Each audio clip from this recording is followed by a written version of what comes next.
I'm here excited to give you a perspective on the JUMP 2.0 program. Before we dig into what that is and what started earlier this year, I want to help you understand that SRC at its core has a 10-year time horizon, so it's important to understand what we started 10 years ago and then where we're going with this next 5-year program. So in 2013, we started what was called the StarNet program, which is not really important or as important as the fact that we were pushing the ultimate limits of two-dimensional scaling through materials, in-memory computing, and cloud elements. That evolved into systems-level thinking with the JUMP program and the ERI that really has helped us shift and navigate the future. And now we're looking at JUMP 2.0, which is really a recommitment to next-generation manufacturing and hardware.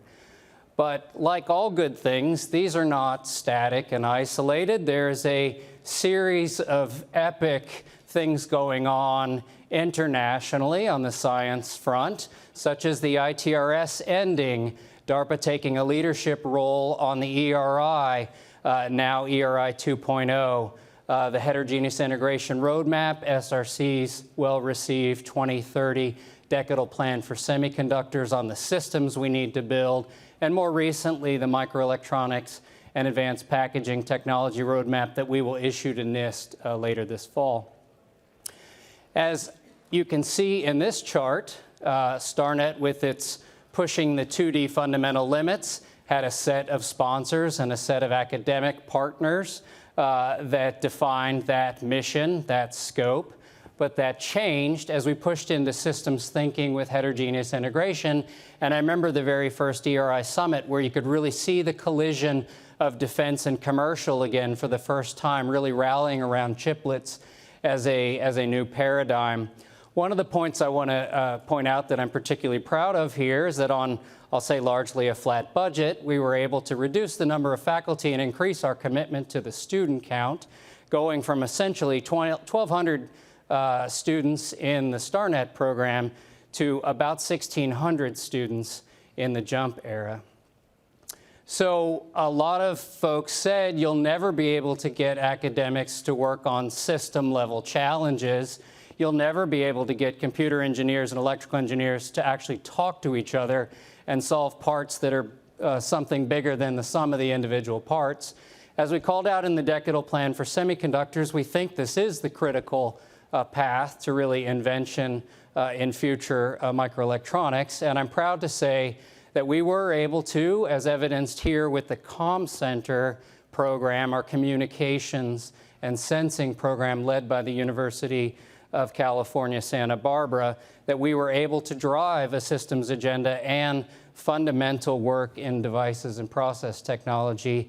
The Scientific Advisory Board and the academic leadership applauded their push of algorithms and analysis of massive MIMO that included beamformers, saying that it's the world's first fully packaged and electronically steerable single beam and multi-beam phased arrays, which we're excited to see some continued momentum behind in additional investments.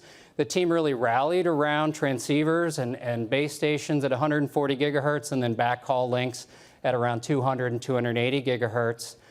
But it was the heterogeneous nature of their system builds and their insight that was really critical. They had CMOS, SiGe, indium phosphide, gallium nitride all coming together. They were developing process and transistor technologies in GaN, in aluminum nitride, and diamond. And to really build this system, they brought the best IC technologies and thoughts together, achieving a new D-band power amplifiers that used these different technologies. But they also pointed out that supply chain assurance was going to be challenged by such technology mixes in the years ahead. So we have additional examples from other centers.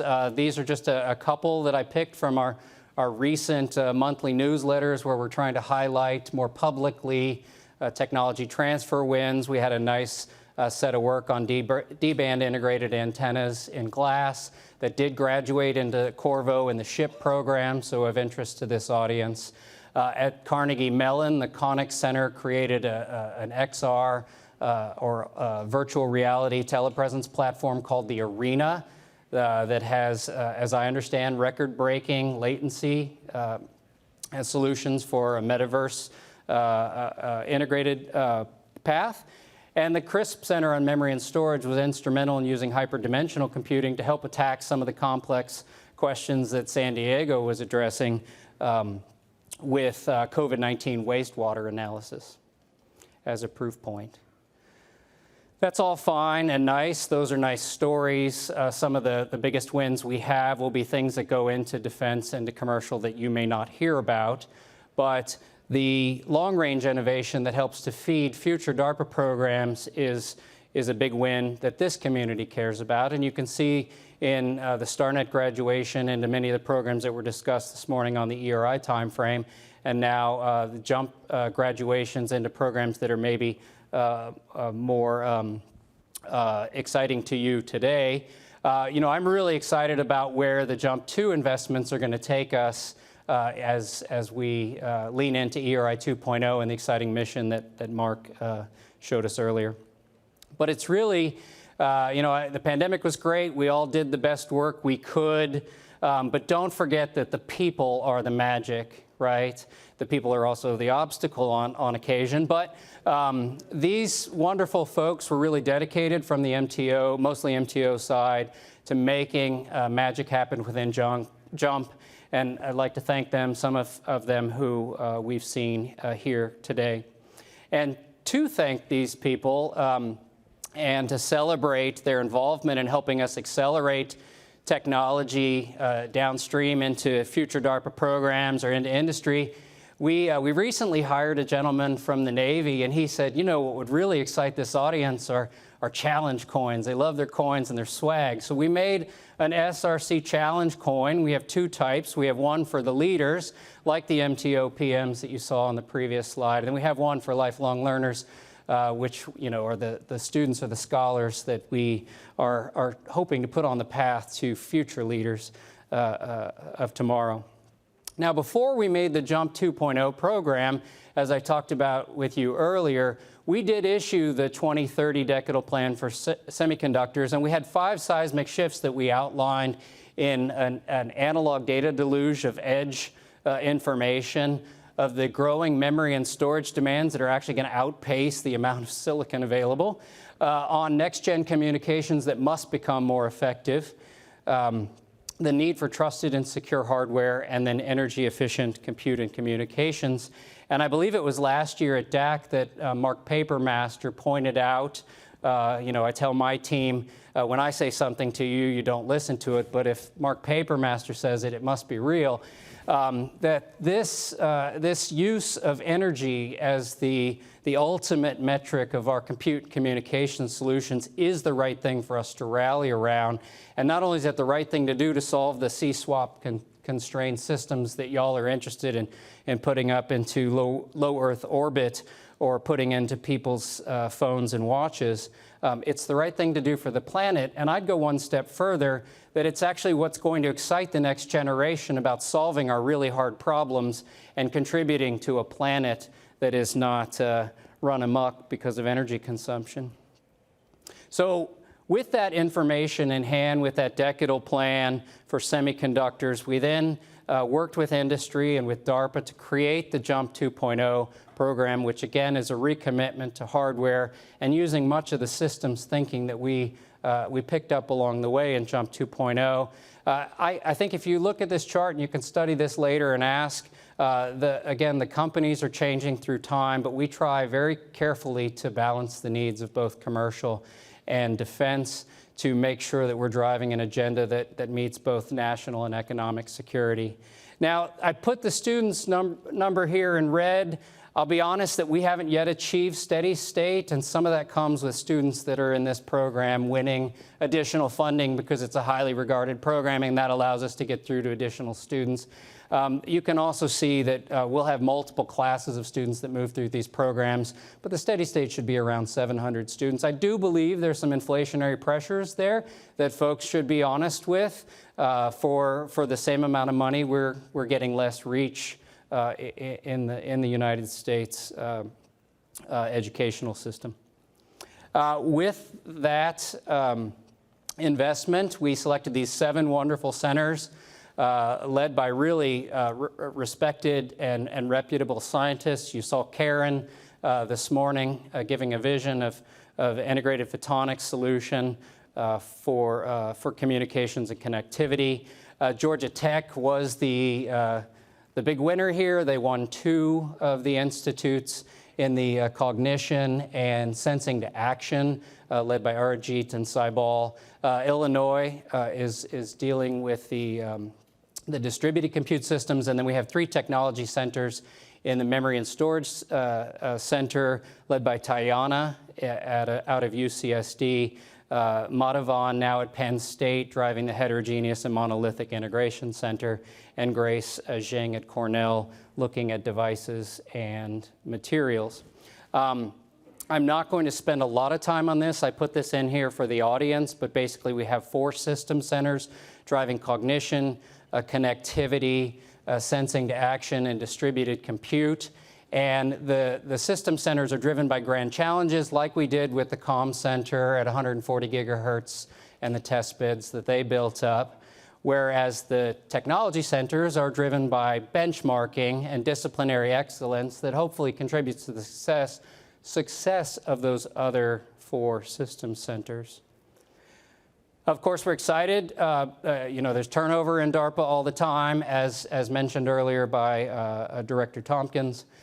This is the new crop of MTO folks that will engage and own and drive the industrial and academic agenda within these centers. And then we thank Dr. Dev Palmer for his guidance at the program level. One thing that's important to understand, and we issued this prior to creating JUMP 2.0, is that we really need to unleash all of the ideas that are out there. We are a little homogeneous. We do have a 5-generation challenge as far as how we engage with each other and extract shared value. So I put out as one of my first things as the new president a couple years back, the Broadening Participation Pledge. This is our people pledge that complements the decadal plan for semiconductors and really calls for investment in people, in an environment that is more welcoming, and to create a mix of educational engagements that go beyond just the PhD thesis model. Now, each one of the centers has put in as to what they're going to do in the years ahead to meet this challenge, and now I can hold them accountable to that with cold hard cash, which is always the way to incentivize people. But more importantly, they have a public center pledge, they have committed champions, and they have our support. And as one example, Karen, who spoke this morning, runs the Cubic Center and put this map together, and I thought it was a lovely way to illustrate the kind of space that we are creating. Now, in partnership with NSF, and I have to be very clear that this is taking industry money and working with NSF in a complementary way in 2 separate buckets, 2 separate programs, we're investing in undergrads that are likely to go to graduate schools through our graduate school in semiconductors through the Research Experience for Undergrad program, or REU. And I know this program works because this is how I got to grad school. We have a $10 million MOU with them to make cohorts over 5 years that really focus on U.S. citizens, on women and underrepresented minorities, and veterans as the target audience that we're going to get to grad school. And then we can show the centers that here's an available population of folks to bring into your research agenda. So in summary, we are committed to advancing technology. We're looking out beyond the CHIPS Act and the near-term investments and R&D. DARPA has been a fantastic partner. We do serve the U.S. and like-minded nations, and we believe that's critical to the U.S. leadership. Thanks to DARPA, we have JUMP 2.0, as illustrated by the blue squares here, where the dark are the lead institutions. You can kind of see a little bit of movement towards the northeast relative to past programs. And then with NSF, we've created an REU partnership that will excite and engage undergrads and elevate them into graduate studies of relevance to this industry. I'm very excited. It's an unprecedented time in semiconductor R&D. I've never seen such mojo, and I'm excited to get to work.